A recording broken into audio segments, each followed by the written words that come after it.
সংক্ষেপে আমলগুলো বলবো এবং সংক্ষেপে আমলের ফজিলত ফায়দা লাভ যেগুলো আছে এগুলো বলবো। সবাই লক্ষ্য করবে, ফজরের নামাজের পরে আপনি তো অবশ্যই মুমিন মুসলমান হিসেবে ইমানদার হিসেবে নামাজ পড়তে হবে। হাদিস শরীফের মধ্যে আছে যে ব্যক্তি ফজরের নামাজ আদায় করবে ওই ব্যক্তি আল্লাহ সুবহানাহু ওয়া তাআলার জিম্মায় চলে যায়। বলুন না সুবহান। আর জিম্মায় আল্লাহ সুবহানাহু ওয়া তাআলা জিম্মায় নামাজ পড়বেন। নামাজ পড়ব আমরা মুমিন মুসলমান। সালাম ফিরানোর পরে কোন আমল করব? সর্বপ্রথম সালাম ফিরানোর পরে সর্বপ্রথম একবার আল্লাহু আকবার, সবাই বলি আল্লাহু আকবার একবার, তিনবার ইস্তিগফার, আস্তাগফিরুল্লাহ, সবাই বলি আস্তাগফিরুল্লাহ আস্তাগফিরুল্লাহ আস্তাগফিরুল্লাহ তিনবার। উত্তম হলো আস্তাগফিরুল্লাহ ইন্নাল্লাহা গফুরুর রহিম। ইশারাটা এক নম্বর আমল, এটা হাদিস দ্বারা প্রমাণিত। রাসূল সাল্লাল্লাহু আলাইহি ওয়াসাল্লাম নিজেই করেছেন এবং উম্মতদেরকে এই আমল করার জন্য আদেশ করেছেন। বলুন না সুবহানাল্লাহ। আল্লাহ তাআলা আমাদের সবাইকে আমল করার তৌফিক দান করুন, সবাই বলি আমিন। দুই নম্বর আমল যেটা করব সেটা হলো আয়াতুল কুরসি পাঠ করব। যেই ব্যক্তি ফরজ নামাজের পরে আয়াতুল কুরসি পাঠ করবে ওই ব্যক্তি জান্নাতে যাইতে কোনো বাধা হবে না। বলুন না সুবহানাল্লাহ। একটা বাধা কি?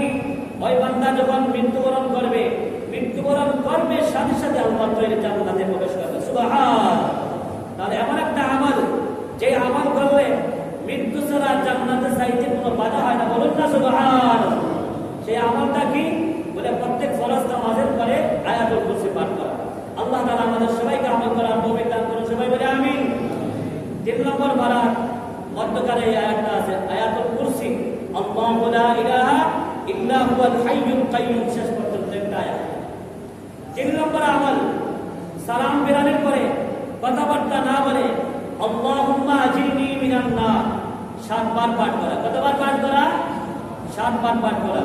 যেই ব্যক্তি ফজরের নামাজের পরে কথাবার্তা না বলিয়া আল্লাহুম্মা আজিরনি মিনান নার 7 বার পাঠ করবে ওই দিন যদি আল্লাহর বান্দা বান্দি সন্ধ্যার পূর্বে মাগরিবের সূর্য ডুবার পূর্বে যদি মৃত্যুবরণ করে তাহলে ওই আমলকারী বান্দা বান্দির জন্য আল্লাহ রাব্বুল আলামিন জাহান্নামের সকল দরজা বন্ধ করে দিবেন। বলুন না সুবহান। তাহলে এই আমলটা করে নাও 3 নম্বরে আল্লাহুম্মা আজিরনি মিনান নার কতবার? 7 বার। সবাই বলে কতবার? 7 বার। কথাবার্তা না বলে।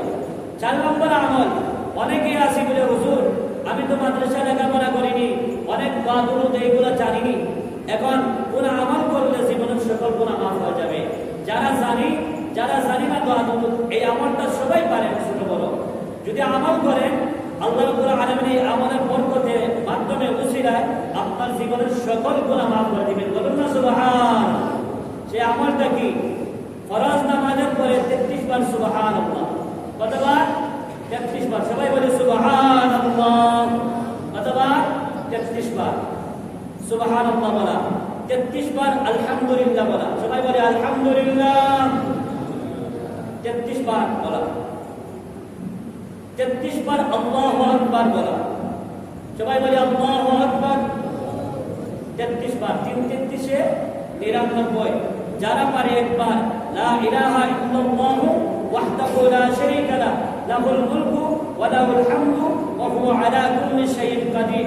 এই দোয়া করে আপনি 100 পূরণ করবেন।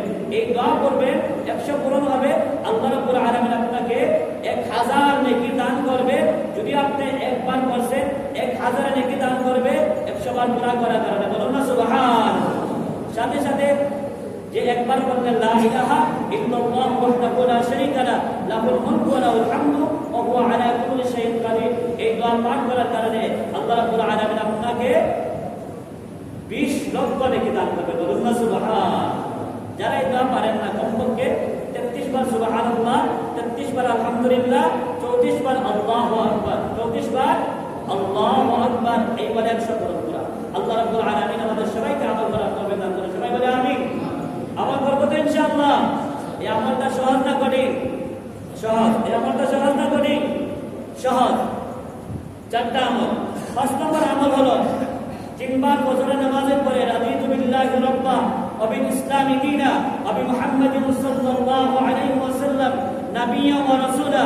যে ব্যক্তি ফজরের নামাজের পরে এই দোয়া 3 বার পাঠ করবে, কিয়ামতের দিন ওই বান্দাকে, ওই বান্দিকে, ওই আমলদার প্রিয় মানুষকে, আল্লাহর প্রিয় বান্দাকে, নবীজির প্রিয় উম্মতকে আল্লাহ তাআলা খুশি করা নিজেই দায়িত্ব নেবেন এবং জাহান্নাম থেকে মুক্তি করবেন এবং জান্নাতে নিজ দায়িত্বে প্রবেশ করাইয়া দেবেন। সুবহান। তাহলে এমন একটা আমল, ফজরের নামাজের পরে আপনি 3 বার পাঠ করলেন, কিয়ামতের দিন আল্লাহ তাআলা নিজের দায়িত্ব নেবেন আপনাকে খুশি করার জন্য, নিজের দায়িত্ব নেবেন আল্লাহ তাআলা আপনাকে জান্নাতে প্রবেশ করার জন্য। সুবহান। এই দোয়াটা পাঠ করবেন ইনশাআল্লাহ। রাদিতু বিল্লাহি রাব্বা ওয়া বিল ইসলামি দীনা ওয়া বিমুহাম্মাদিন সাল্লাল্লাহু আলাইহি ওয়াসাল্লাম নবিয়্যা ওয়া রাসূলা। এই দোয়া 3 বার পাঠ করা। 4 নম্বর হলো সূরা হাশরের 3 আয়াত, শেষের 3 আয়াত তিলাওয়াত করা। আউযু বিল্লাহি সামিল আলিম মিনাশ শাইতানির রাজিম 3 বার পাঠ করে ওয়াল্লাহুল্লাযী লা ইলাহা ইল্লা হু আলিমুল গায়বি ওয়াশ শাহাদাতি ওয়ার রহমানুর রহিম শেষ পর্যন্ত পাঠ করা। এই 3টা আয়াত যদি আপনি তিলাওয়াত করতে পারেন সকাল বেলায়, তাহলে 70,000 ফেরেশতা আল্লাহ তাআলা ওই আমলকারী বান্দা-বান্দীর জন্য নিযুক্ত করে দিবে। 70,000 ফেরেশতা আপনার জন্য, আমলকারীর জন্য রহমত, বরকত, মাগফিরাতের জন্য দোয়া করেন। সুবহান। ওই দিন যদি আল্লাহর বান্দা মারা যায় তাহলে আল্লাহ রাব্বুল আলামিন জাহান্নাম থেকে মুক্তি দান করবেন। সুবহানাল্লাহ। ওই দিন যদি আল্লাহর বান্দা মারা যায় আল্লাহ তাআলা ওই বান্দাকে জান্নাতে প্রবেশ করাইয়া দিবেন। সুবহানাল্লাহ। ওই দিন যদি আল্লাহর বান্দা মারা যায় আল্লাহ তাআলা জান্নাতে প্রবেশ করাইয়া শহীদি মর্যাদা দান করবেন। বলুন না সুবহান। এই আমলগুলো করব তো ইনশাআল্লাহ। আল্লাহ তাআলা আমাদের সবাইকে আমল করার তৌফিক দান করুন। আমিন। 7 নম্বর আমল হলো সকালবেলায় ফজরের নামাজের পরে আপনি 3 বার কুল আউযু বিরাব্বিল ফালাক, আমি বলবো, একবার বলবো আয়াতুল কুরসি, একবার বলবো কুল ইয়া আইয়ুহাল কাফিরুন, একবার বলবো কুল হুয়াল্লাহু আহাদ, আর 3 বার সূরা ফালাক, কুল আউযু বিরাব্বিল ফালাক, কুল আউযু বিরাব্বিন নাস। অর্থাৎ 4 কুল, প্রথম 2টা একবার একবার কমপক্ষে, আয়াতুল কুরসি একবার, প্রথম 2 কুল একবার একবার, আর তৃতীয় চতুর্থ কুল আউযু বিরাব্বিল ফালাক, কুল আউযু বিরাব্বিন নাস, এই 2টা কুল যদি আপনি 3 বার পাঠ করে হাতে ফু দিয়া শরীর মুছতে পারেন, তাহলে মানুষের যদি জাদু হয়ে থাকে, অনেক মানুষ তো মানুষকে জাদু করে, জিন্নাতও জাদু করে, জিন্নাতের গতি থেকে, মানুষের গতি থেকে, জিন্নাতের জাদু থেকে, মানুষের জাদু থেকে আল্লাহ তাআলা হেফাজত করবে। এমনকি আপনার শরীরের মধ্যে জিন্নাত যদি জাদু করে থাকে, মানুষ যদি জাদু করে থাকে, এই আমলের বরকতের মাধ্যমে আল্লাহ তাআলা আপনার জাদু প্রক্রিয়া যেগুলো আছে এগুলো নষ্ট করে দিবেন। বলুন না সুবহান। এটা হলো আপনার শরীরকে বন্ধ করা আমল। 8 নম্বর আমল হলো আপনি শুধুমাত্র শরীর বন্ধ করবেন, আপনি তো রাস্তাঘাট অতিক্রম করতে হবে, হাট বাজারে যাইতে হবে, আত্মীয় স্বজনের বাড়ি যাইতে হবে, তাহলে আপনি গাড়ি ঘোড়া এগুলো অতিক্রম করতে হবে, স্ক্রিন হতে পারে। সেই সমস্ত স্ক্রিনের আযাব গজব বিপদ থেকে রক্ষা পাওয়ার জন্য, মুক্তি পাওয়ার জন্য আপনার একটা আমল আছে। যেই ব্যক্তি সকালবেলা বিসমিল্লাহিল্লাযী লা ইয়াদুররু মা ইসমিহি শাইউন ফিল আরদি ওয়ালা ফিস সামাই ওয়া হুয়াস সামিউল আলিম 3 বার পাঠ করবে, ওই ব্যক্তিকে আল্লাহ রাব্বুল আলামিন সারা দিন পুরা দিন সমস্ত আযাব গজব বিপদ আপদ বালা মুসিবত থেকে আল্লাহ রাব্বুল আলামিন হেফাজত করে রাখবেন। বলুন না সুবহান। এই আমল করব তো ইনশাআল্লাহ। আল্লাহ তাআলা আমাদের সবাইকে আমল করার তৌফিক দান করুন। আমিন। 9 নম্বর হলো বিশেষ 2টা দোয়া আমরা প্রত্যেক ফরজ নামাজের পরে পাঠ করব। যেই 2টা দোয়া রাসূল করিম সাল্লাল্লাহু আলাইহি ওয়াসাল্লাম কখনো ছাড়েননি এবং উম্মতদেরকে পড়ার জন্য বলেছেন, আদেশ করেছেন, এমনকি ওসিয়ত করেছেন। বলুন না সুবহানাল্লাহ। একটা দোয়া হলো রব্বানা আতিনা ফিদ দুনিয়া হাসানা ওয়া ফিল আখিরাতি হাসানা ওয়া কিনা আযাবান নার। সবাই বলি রব্বানা আতিনা ফিদ দুনিয়া হাসানা ওয়া ফিল আখিরাতি হাসানা ওয়া কিনা আযাবান নার। হাদিস শরীফের মধ্যে আছে প্রত্যেক ফরজ নামাজের পরে রাসূল করিম সাল্লাল্লাহু আলাইহি ওয়াসাল্লাম এই দোয়া পাঠ করতেন। এটা হলো কুরআন হাদিসের মধ্যে সর্বশ্রেষ্ঠ দোয়া। সুবহানাল্লাহ। আল্লাহ তাআলা আমাদেরকে আমল করার তৌফিক দান করুন। আমিন। 2 নম্বর দোয়া যেটা আপনি করবেন সবসময়, এটা হলো আল্লাহুম্মা আ'ইন্নি আলা যিকরিকা ওয়া শুকরিকা ওয়া হুসনি ইবাদাতিক। এই দোয়াটা রাসূল করিম সাল্লাল্লাহু আলাইহি ওয়াসাল্লাম পাঠ করার জন্য উম্মতকে ওসিয়ত করেছেন। বলুন না সুবহানাল্লাহ। এজন্য আমরা এই দোয়াটা প্রত্যেক ফরজ নামাজের পরে অবশ্যই পাঠ করে নিব। আল্লাহ তাআলা আমাদেরকে আমল করার তৌফিক দান করুন। আমিন। 10 নম্বর হলো সাইয়্যিদুল ইস্তিগফার পাঠ করা। সাইয়্যিদুল ইস্তিগফার যে ব্যক্তি সকালবেলা পাঠ করবে। আর ওই দিন যদি মৃত্যুবরণ করে ওই ব্যক্তির এক নম্বর ফায়দা হলো ওই ব্যক্তির সমস্ত গুনাহ আল্লাহ তাআলা মাফ করে দিবেন। সুবহানাল্লাহ। ওই ব্যক্তির গুনাহ যদি আসমান জমিনের ভিতরে খালি জায়গা, কোনো খালি জায়গা না থাকে, পাহাড় পরিমাণ থাকে, সমুদ্রের ফেনা পরিমাণ থাকে, এত বেশি থাকে, আর সাইয়্যিদুল ইস্তিগফার পাঠ করে, তাহলে ওই সাইয়্যিদুল ইস্তিগফার পাঠ করার কারণে আল্লাহ রাব্বুল আলামিন तमाम জিন্দেগির গুনাহ মাফ করে দিবেন। সুবহানাল্লাহ। ওই দিন যদি আল্লাহর বান্দা মারা যায় তাহলে আল্লাহ তাআলা জান্নাত হিসেবে কবুল করে নেবেন। বলুন না সুবহানাল্লাহ। ওই দিন যদি আল্লাহর বান্দা মারা যায় তাহলে আল্লাহ রাব্বুল আলামিন জান্নাত হিসেবে কবুল করে শহীদের মর্যাদা দান করবে। সুবহানাল্লাহ। এজন্য সব জিনিসের শহীদ আছে, সরদার আছে। এই সাইয়্যিদুল ইস্তিগফার আল্লাহুম্মা আনতা রাব্বি লা ইলাহা ইল্লা আনতা, এই দোয়াটা পাঠ করা। আমি বলি যে প্রত্যেক ফরজ নামাজের পরে আয়াতুল কুরসি একবার পাঠ করা, আর প্রত্যেক ফরজ নামাজের পরে সাইয়্যিদুল ইস্তিগফার পাঠ করা। আল্লাহ রাব্বুল আলামিন আমাদের সবাইকে আমল করার তৌফিক দান করুন, আমিন। 11 নম্বর হলো ইয়াসিন সূরা তিলাওয়াত করা। যেই ব্যক্তি সকালবেলা ইয়াসিন সূরা তিলাওয়াত করবে আল্লাহ রাব্বুল আলামিন ওই ব্যক্তির মনের সকল বাসনা নেক আশা পূর্ণ করে দিবেন। সুবহানাল্লাহ। 1 নম্বর লাভ। 2 নম্বর লাভ হলো ওই ব্যক্তিকে আল্লাহ রাব্বুল আলামিন 10 বার কোরআন খতম করার সওয়াব দান করবে। সুবহানাল্লাহ। আরো অনেক অনেক ফায়দা আছে। এজন্য প্রত্যেক দিন ফজরের পরে সূরা ইয়াসিন তিলাওয়াত করা।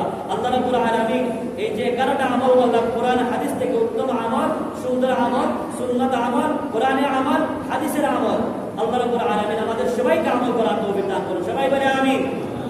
জোহরের নামাজ আমরা অবশ্যই পড়ব, 12 রাকাত নামাজ পড়া। যে ব্যক্তি জোহরের 12 রাকাত নামাজ আদায় করবে ওই ব্যক্তিকে আল্লাহ রাব্বুল আলামিন ওই ব্যক্তির জন্য জান্নাতে একটি বাড়ি তৈরি করে দিবেন। সুবহানাল্লাহ। এজন্য আমরা অনেকেই 10 রাকাত নামাজ পড়ি, 2 রাকাত নামাজ একটু কষ্ট করে পড়ে নিব, তাহলে 12 রাকাত নামাজ হয়ে যাবে। লাভ কি হবে? আল্লাহ তাআলা আপনার জন্য জান্নাতে একটি বাড়ি বানিয়ে দেবেন। সুবহানাল্লাহ। আসরের নামাজ পড়ব, মাগরিবের নামাজের পরে যে আমলগুলো বললাম সেম আমলগুলো মাগরিবের নামাজের পরে পড়া। আর বেশ কম ব্যবধান হলো সকালে ফজর নামাজের পরে ইয়াসিন সূরা পাঠ করেছি, মাগরিবের নামাজের পরে ওয়াকিয়া পাঠ করা, সূরা ওয়াকিয়া পাঠ করা। যেই ব্যক্তি মাগরিবের পরে সূরা ওয়াকিয়া পাঠ করবে ওই ব্যক্তির গরিবী আল্লাহ তাআলা দূর করে দিয়ে, অভাব দূর করে দিয়ে আল্লাহ তাআলা ওই বান্দাকে দুনিয়াতে মাল দিয়ে ধনী বানাইয়া দিবেন। বলুন না সুবহান। এজন্য সওয়াব হয়ে যাবে আপনার দুনিয়াবি, আল্লাহ তাআলা মাল দিয়ে, সম্পদ দিয়ে আপনাকে ধনী বানাইয়া দিবেন, অভাব দূর করে দিবেন। সুবহানাল্লাহ। আল্লাহ তাআলা আমাদের সবাইকে আমল করার তৌফিক দান করুন, আমিন। এশার নামাজের পরে প্রথমেই সালাম ফিরানোর পরে যেগুলো আছে ইস্তিগফার, আল্লাহু আকবার একবার বলা, ইস্তিগফার 3 বার বলা, তারপরে আয়াতুল কুরসি পড়া, তারপরে আল্লাহুম্মা আনতা রাব্বি সাইয়্যিদুল ইস্তিগফার পাঠ করা, তারপরে সূরা মুলক পাঠ করা, তারপরে আপনি সূরা কাফিরুন কুল ইয়া আইয়ুহাল কাফিরুন পাঠ করে। কুল ইয়া আইয়ুহাল কাফিরুন পাঠ করলে আল্লাহ রাব্বুল আলামিন সবথেকে বড় গুনাহ শিরক গুনাহ থেকে মুক্ত করবে। আর যে ব্যক্তি শিরক গুনাহ থেকে মুক্ত থাকবে ওই ব্যক্তি একদিন না একদিন জান্নাতে প্রবেশ করবে। সুবহান। সাথে সাথে আল্লাহ তাআলা 7.5 পারা কোরআন তিলাওয়াত করার সওয়াব দান করবে। সুবহান। এজন্য এশা নামাজের পরে এই আমলগুলো করা। ঘুমানোর সময় বা চেষ্টা করে গরমের দিন, আমি বলি এখন তো গরমের দিন, শীতের দিন, পানি সামনে ঠান্ডা লাগে, শীত লাগে, কষ্ট হয়। গরমের দিন তো যত পানি আপনি ব্যবহার করবেন তত আরাম লাগে, ভালো লাগে। তাহলে চেষ্টা করেন আপনি ঘুমানোর পূর্বে ওযু করে ঘুমানোর জন্য, ঘুমানোর পূর্বে ওযু করে ঘুমানোর জন্য। তাহলে 1 নম্বর হলো আপনার শরীর ঠান্ডা হয়ে যাবে, দুনিয়াবি লাভ। 2 নম্বর হলো লাভ যে আল্লাহ তাআলা আপনার জন্য একজন ফেরেশতা নিযুক্ত করে দিবে, সারা রাত ওই ফেরেশতা আপনার জন্য রহমত, বরকত এবং মাগফিরাতের জন্য দোয়া করবে। সুবহানাল্লাহ।